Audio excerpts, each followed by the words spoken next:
I am the internet and I like it when KSSU is on me. Welcome. Sorry.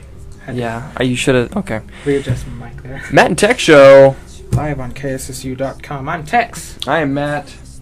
And we are here to entertain you. I asked Matt for a highlighter to highlight parts of a story that we're going to read to you. Yeah, I guess we'll talk about this.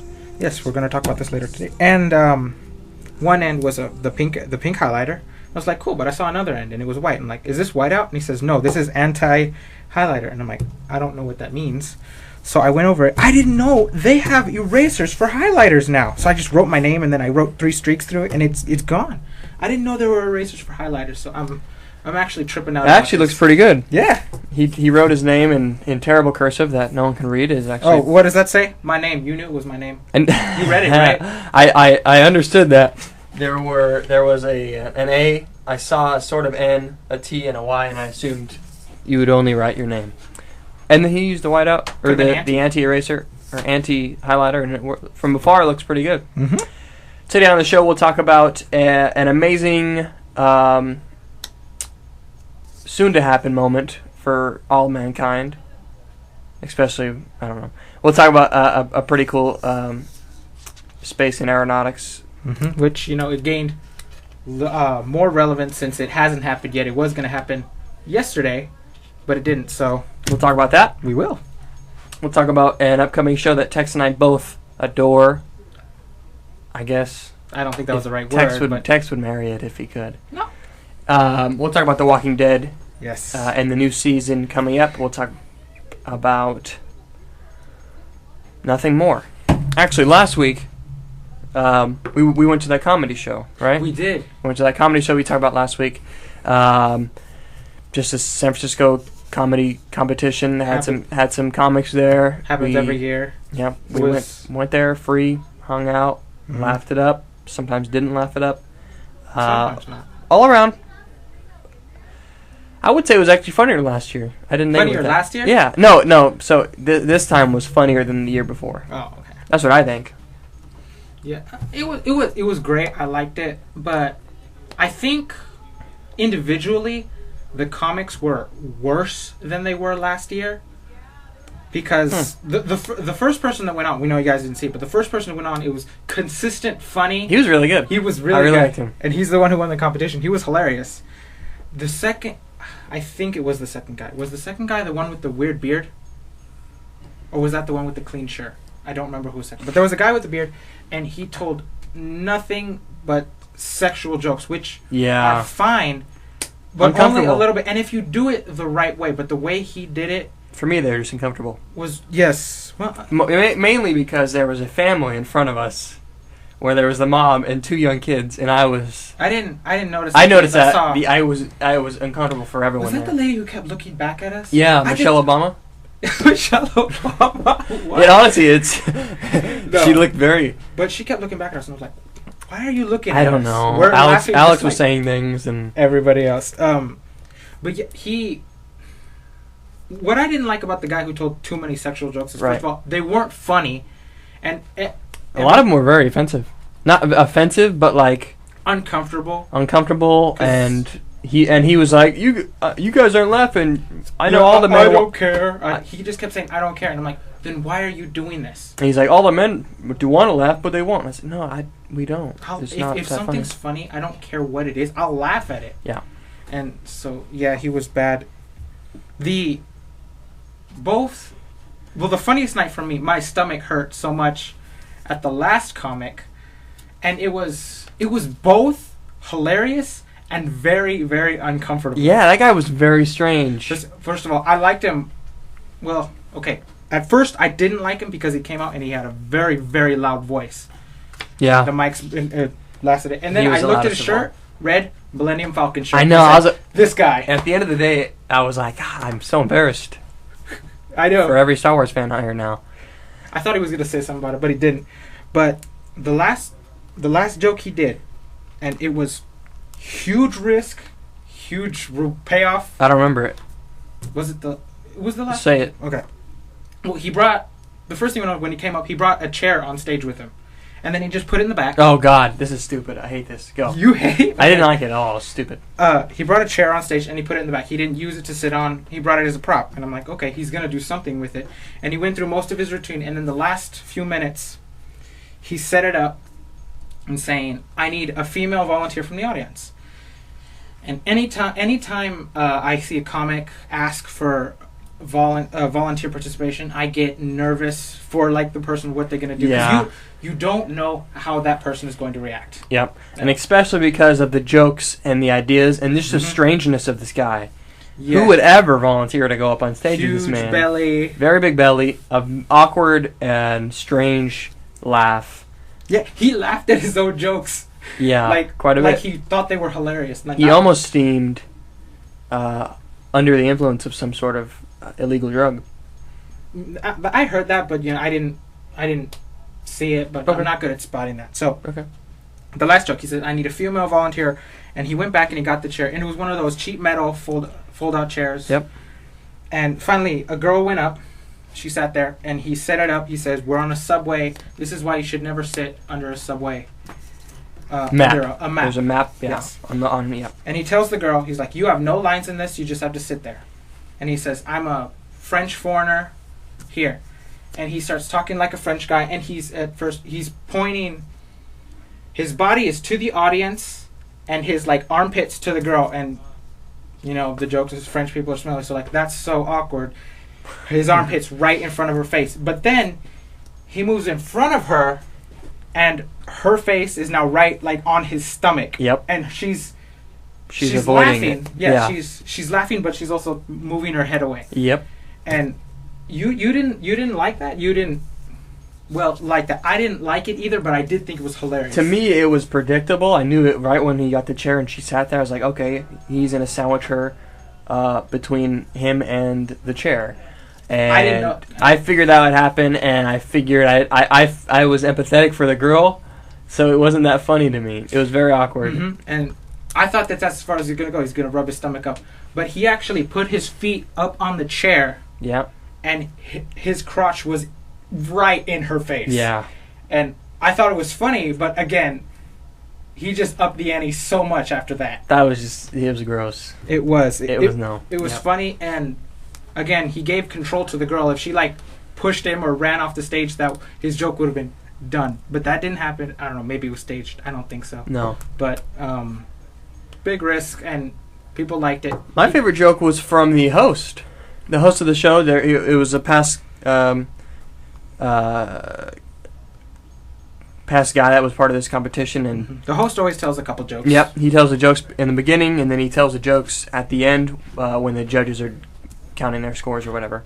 I think that there were two guys from KSSU there, so maybe there's one. I think there were two guys from ASI, one guy from KSSU. I don't know. So maybe Matt and I could judge it next. Maybe. I don't know how he got to that, but we'll look maybe. into that. Okay. But the joke I can't repeat on air. Yeah. It requires ribs and your mother. But it was one of my favorite jokes of the night, and it's pretty good. So you guys missed out. I invited some people. People didn't come. That's fine. We'll go next year for sure. Mm-hmm. And it'll be just as funny. Hopefully there'll be more well-rounded. I mean, the first guy was the clear winner. Yeah. Because his jokes, he didn't get overly sexual. He brought a little bit into that, but it was funny. It was hilarious. And he cussed, I think, at the right time, so he didn't overdo it. Yeah, you have to. Yeah, there's definitely a big balance. It's not just going out there and talking. There's a huge balance. He was the clear winner, but that happened last year too. Well, at least for me, the winner was clear. It wasn't that clear to me. Was it? No. Well, I thought it was. For you, that's fine. So I just hope that. Was that the lasagna guy? Yes, okay. The lasagna guy. I thought because Tex likes lasagna. It's fine. That was the biggest joke of the night, and that was gross. So next year, I just hope because there were two guys this year who were just this. I mean, ha ha ha. That's pretty funny. That's all you really got. They weren't hilarious. Okay. So I don't even know how some of them get to the finals, but. All right. Yeah. The other guys must be awful. Because these guys were not great. The first guy, amazing. The other ones were okay. We'll play some music now. We will. This song is called The Wind by Alan Stone. has a new album out called Alan Stone. Or is it the other way around? It could be. I'm not sure, but you can enjoy this. We'll come back and talk about the Flying Man. Tex Show, KSSU.com. Alan Stone with The Wind. Yes, that song reminded me of a older song that I don't know the name of. Matt, what was the name? You were singing it. It's Alicia Keys's Some People Want It All. I think that's the name of the song. But yeah. It sounded exactly like that. I didn't even realize that until I played it, but there's the sort of tempo and sound, but it's not. It's The Wind by Alan Stone. From the album Alan Stone. Good call, Tex. Good call. So yesterday, history was supposed to be broken, or made, sorry. Can't break history. Felix, what's his last name? Baumgartner. Okay. He's not German. Austrian. He's Austrian. It is Austrian. I thought it was Australian. I know what it is. Now that the name makes sense now. I was like, what kind of Australian person is that? He is currently in the New Mexico desert. Mm-hmm. He was supposed to glide up into the stratosphere. The very edge of space. Not necessarily. That's you could say that, but side note, in my climate class, one of the topics was what is the edge of space? Because the atmosphere goes out for the actual gases can go out for hundreds of miles, right? Past even past the orbit of the moon. It's minuscule amounts of atmospheric pressure, if you say, but so it could go that far. NASA has put it at some sort of 50-something miles. The weather channel or climatologists and meteorologists have a lower level, so it all varies in what is the edge of space. But he's pretty high up. He's well beyond 50% of atmospheric pressure and 50% of the atmosphere. Mm-hmm. He's pretty high up. He's above the weather layer, so nothing passes the troposphere. He's above all that. He can see the curvature of the space. He can see all these stars and stuff. So he's pretty high up, 23 odd miles, I believe. 23 miles up in space. Up into space. He will if he does accomplish this, he'll break 4 records. He's the guy who previously held the record is helping him. They're Red Bull sponsoring this, and it's supposed to be scientific testing new pressure suits. But this guy's also a thrill seeker. He's a daredevil and stuff. So he's gonna go up in a balloon, a specialized balloon. The ascent is gonna take 3 hours just to get to 120,000 feet or about 23 miles up in the air. And then he's going to suit up and everything, and he's just going to jump out. He's going to jump out. It'll be the highest manned balloon flight at 23 odd miles. He will fall for the longest free fall of all time. 5 minutes and 30 seconds. It's guesstimated. Roughly, yeah. It'll be the fastest skydive of all time. Mm-hmm. Which he will supposed to, his main goal, I think, is to go faster than the speed of sound. Mm-hmm. It's estimated he'll break the sound barrier, but again, there's a difference between theoretical and actual. His goal is to just and that's never happened just solely with the human body. Mm-hmm. He has a spacesuit on, but it's only happened in aircraft and stuff like that. So that'll be interesting to see. Fastest ascent, longest free fall, highest skydive, and then highest balloon ride. Mm-hmm. 4 world records. 5 minutes and 30 seconds, and think about it, is an incredibly short time when you think 23 miles. It is very short. Recently, executive producer Trevor went skydiving for his birthday. Yep. Mm-hmm. He only went 17,000 feet. No, he didn't. He went 13,000 feet. Oh, it was 13,000? 13,000 feet. And that lasted a minute. Yeah, 60 seconds roughly. Yep. And then they parachuted. For him, he's actually. It's going to be different for him. Actually, he's falling. The whole way is 23 miles. Mm-hmm. He'll be free falling, so without a parachute for 5.5 minutes. Mm-hmm. He'll then have a parachute deployed to slow him down. What Trevor did, he fell 13. His skydive was 13,000 feet. He fell about 5,000 to 6,000 feet, then deployed a parachute. So that 5,000 feet took him about 60 seconds. Mm-hmm. Yeah. Or 8,000 feet. Sorry, it took about 60 seconds, and then he parachuted for about 4 or 5 minutes. till he got to the floor. So the guy should be. Did it say how long he'll be on the parachute? No, it just says because I think that it says the free fall is expected to last approximately 5 minutes 30 seconds. So he'll free fall for 5 minutes 30 seconds. Yeah. So no parachute, and that's by that time. I think his goal is to break the sound barrier. Yeah, and I think that might take the whole 5 minutes to get the free to. fall. Yeah. Like Matt said, he'll break 4 records if he's successful. If it's successful, because things can go wrong. It was supposed to take place on Tuesday, but it was canceled due to weather. And they tried postponing it 3 or 4 times. I remember I was in math class, learning boring stuff that I've already learned. History. Math. And I was watching it on. Okay, I was watching it on YouTube on my phone, and I just saw him in the capsule. I saw the balloon filling up. I looked back at it like 10 to 15 minutes later. The balloon was down. They're wrapping it up. And then I read later on that they delayed it 3 times due to high wind, which is not something you want, especially if you're following 23 miles. If you got a slight wind up there, you're going to be off track hundreds of miles. He was trained in the Army as a parachuter to hit small targets, but yeah, like Matt said, a little bit amount of wind that high up, he'll be miles off course. Yep. And his goal is to beat this thing, so as much as upsetting as it might be, you want to break the record. That's the most important thing. The 4 records he'll break if he's successful. He will be the highest manned balloon flight. The previous record was 13,739.9 feet. 13,000? Sorry, my bad. 113,000. I was going to say Trevor jumped out of that. Okay. Yes, Trevor broke the record. No, his will be 118,000 feet. That's the expected minimum. Free fall from highest altitude, again, about the same, 113,000. He'll go 118,000. Supersonic speed in free fall. He will go Mach 1. It says Mach 1, 690 miles per hour. So here's the thing. On ground level, air pressure is more. Okay? Yes. So it's whatever. So I think speed of sound is about 775 miles per hour. Because he's higher up and he has less atmosphere, he has to go. He can go slower. He's still breaking the sound barrier, but it's at a slower pace than it would take him to do at sea level. Yes. Side note. Yeah. Supersonic in free fall, he'll go Mach 1.9. Mach 0.9 was the previous record. Oh, really? Yes. So they got 0.9 Mach, I think you'd say. Yeah, I couldn't figure out how to say 0.9. But that's pretty close, yeah. Yeah, and then the longest free fall time, his expected is to be 5 minutes, 35 seconds. Pretty cool. The old record was 4 minutes, 36 seconds by Joseph Kittinger in 1960. He's the one helping him out. He's the one, yep. He's going so high up that he has to wear a full pressure suit, and this will help test newer pressure suits that'll be used for NASA and other things like this.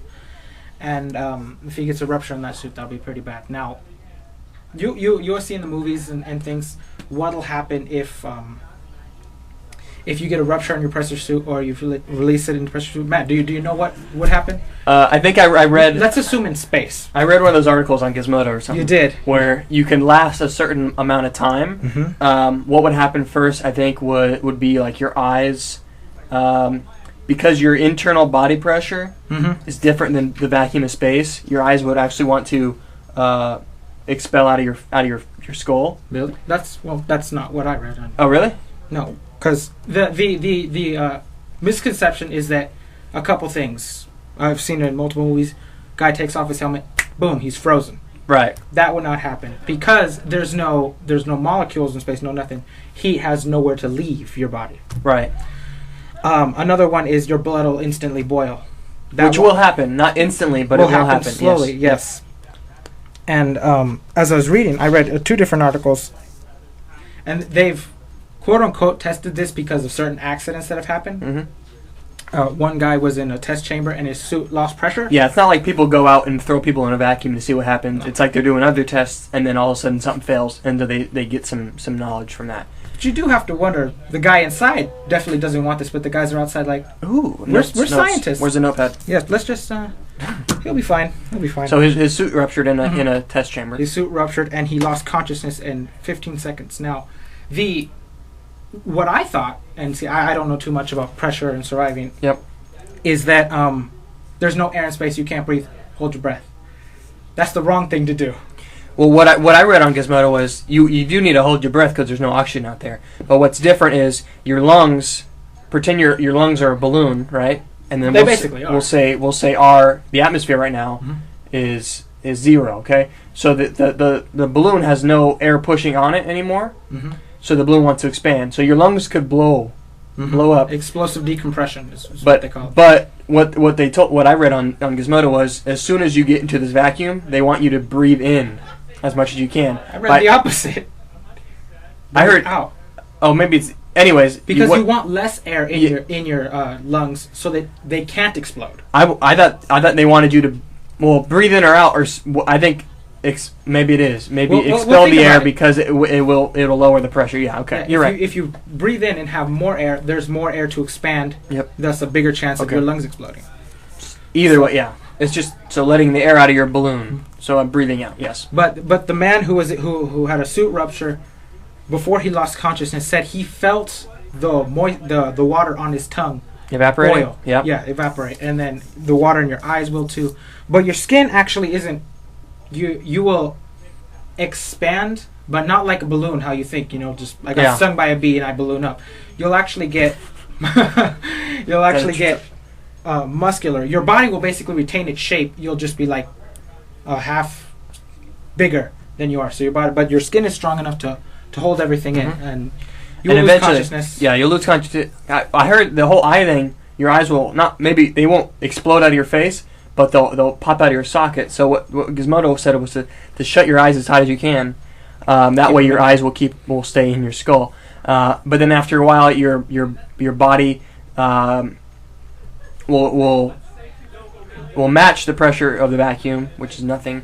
And then at that point, all liquid in your body, including your blood, will slowly boil. It's not an instant boil, and it won't burst through your skin. And it's not like it's going to burn you. No, because of what people think of when you're boiling water. It gets hotter. Basically, the water just wants to turn into gas. Mm-hmm. I thought of this analogy to simplify because the heat kind of gets confusing. Imagine you're in a room. Yep. And you want to get out, and the door opens outward. Okay. The pressure would be the people on the other side of the door holding the door in. Okay. The more people there are, the more pressure there is. Yep. The more force you need to try to push the door open. If there's only one person, that's less pressure. You need less energy to push the door out. And that's basically the analogy that I came up with. What is that relevant to? The boiling. That's basically what boiling is. The water tries to escape. Okay, so if there's less people, so less air, then it's pressure. easier to burst out. And by bursting out, that means boil. Yes. Anyways, is that what would happen if he was falling? Because he's not that high into space. He's not where the International Space Station is, 100 and something miles above. But there's a lot less pressure, not enough for him to remain definitely not be able to breathe. Yeah. Okay. Yeah. So no matter what, you don't want to break your suit while falling 600 some miles per hour. So hopefully that will resume tomorrow if wind allows it. Should be a pretty amazing event. You can Google search Red Bull. I think at redbullstratos.com. Facebook it. They're on there. You can watch the live video when it happens on your phone, on your computer. It was on Discovery Channel and Velocity, a sister company of Discovery. They were airing it yesterday for about 4 hours. Nothing happened, so there was nothing really to see. They might still air it tomorrow if it does happen. Who knows? But should be pretty exciting. It is pretty historical for humans and for daredevils all around. And spacesuits. And knowledge. Definitely. Anyways, we'll go to this next song in honor of Felix. The song is called The Great Gig in the Sky. Pink Floyd. We'll go take a commercial break after this. And we'll be back. Hey, welcome. We're back. Matt and Tex Show. Live on that was our commercial break. All right, talk when I talk. Great. Live on KSSU.com. If you haven't already, you can like our show on Facebook, facebook.com/Matt and Tex. Or twitter.com/Matt and Tex. Well, does that link? If you follow us on Twitter, will it? If you follow us on... What do you mean? If you follow us on Twitter, would it automatically link you to the Facebook page? I don't know. If you follow us on Twitter, it'll... I don't tweet on Twitter. I post on Facebook. Whatever happens on Facebook gets tweeted for me. So go double. There's a middleman, and I don't tweet too much. I don't follow many people.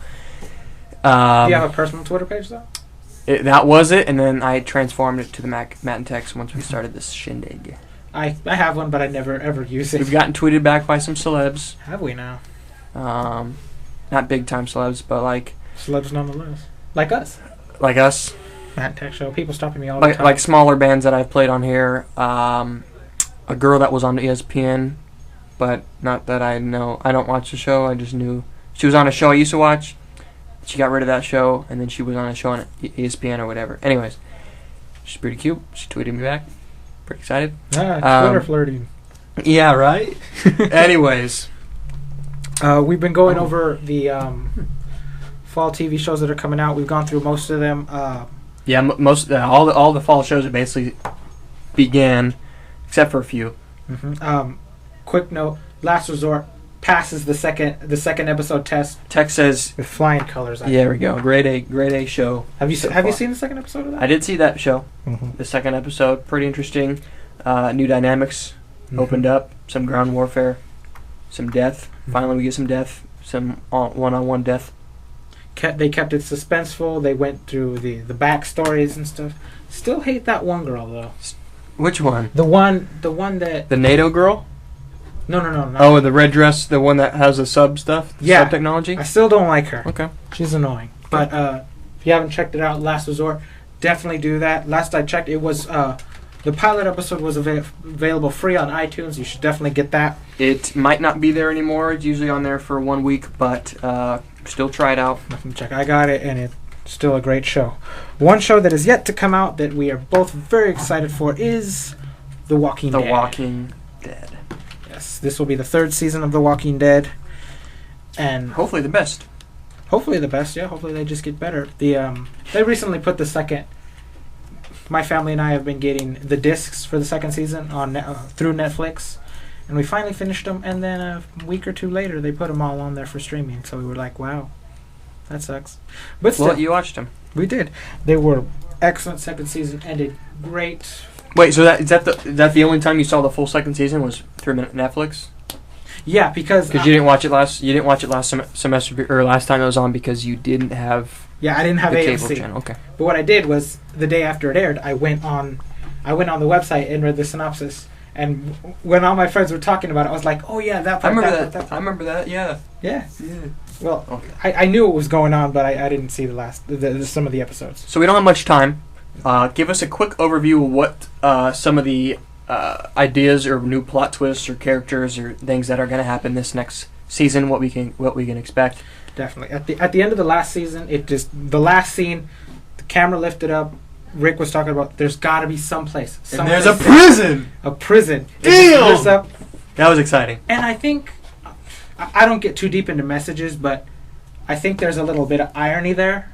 You know, your salvation was like the place. It was a prison. Yeah. To keep people in is now going to be used to keep things out. I don't know. Okay. There's a little bit of irony there, but definitely. They're going to head to the prison. They're going to clear it out and try to make that their safe place. One of the best places to do it. One of the people, Andrea, the blonde girl, she got separated from the group. Right. And at the end was saved by a mysterious hooded figure with a katana. And that's a little strange, but it makes sense. I think it makes sense for the graphic novel. That was a big moment for the. Anyways, it was the comic book, the graphic novel is like far ahead and very different from the show. Okay. It's going to introduce a character named the Governor, who in the comics is a ruthless dictator. The Governor. And leader of a town called Woodbury. And he's just ruthless. In the comic, he cuts off Rick's hand. But that's not something that they can do for TV. That'd be very hard and impractical. Okay. But that just shows how ruthless he is. Oh, so the rest of the graphic novel, he has no hand? Yes. He's handless? He has one hand. Is it his pistol hand? I don't remember which hand he cuts off right. in the graphic novel. But anyways, what's happening? They just try to secure the prison, and the governor questions Andrea because she ends up at his town. And he says, "Where's your other group of friends? Where are they?" They eventually find the prison, and then that's basically where the trailer ends. With the confrontation with the governor and Rick, who's now the sole leader, and as he proclaimed in the end of the second season. Yep. This is now my word is law. This is not a democracy. It's a dictatorship. My word goes. My way or the highway, basically. Mm-hmm. And continue on with the whole confrontation. Merle will be back in the third season. Merle. The guy who did got his hand cut off. Mm-hmm. Cut off his own hand in the first season. And at the end of one of the trailers, it showed his hand. He's got, I think it's a baseball bat on his hand. And it's got a bayonet at the end of it. So he can use it to stab zombies or to hit them with it. Okay. It's definitely going to be an amazing season. The conflict between Rick and the governor and between Daryl and his lost brother coming back will create some internal conflict there. This is going to be a wonderful season and definitely worth checking out. Starts the 14th of this month, which is this Sunday. This Sunday, yep. And I will hopefully be seeing it at Matt's house because I don't have AMC. To record it. You'll probably see it Monday. Okay, Monday. That sounds great. And okay. We will definitely talk to you about it Yeah, we will. that Wednesday. Probably all next, yep. Yep. No need for the 2-episode test there since it's the third season. We already know it's great. Mm-hmm. We'll see. I mean, it's a good idea. Okay, to see where the season's going. But all right, we're cutting it short. I got a class to go to. This last song is off of Mumford & Sons' new album, Babel. Song is called Babel. Enjoy. We'll see you next week. Matt and Tex Show.